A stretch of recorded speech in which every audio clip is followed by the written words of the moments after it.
Là, on a un bâtiment qui est existant, l'ancienne gare routière, qui est un équipement qui est rentré dans l'histoire locale, qu'on nous demande de conserver dans le cadre de l'opération. Donc à partir du moment où on le garde, on fait avec et on ne le rend pas anecdotique. On essaie de ne pas l'écraser par une masse importante. Donc il y a la gare routière qui est identifiable comme étant le volume d'accueil du public. On a sur la rue Léo-Lagrange, le long, donc le volume de la salle numéro 2 qui est aussi exprimé, qui est un peu plus haut déjà que ce volume de la gare routière.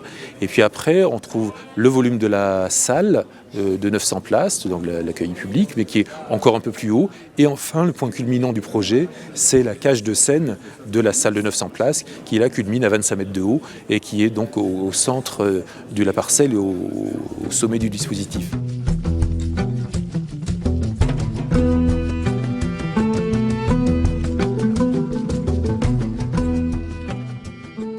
C'était une exigence et une volonté de notre part de ne pas rajouter de monumentalité déplacée à cet endroit-là.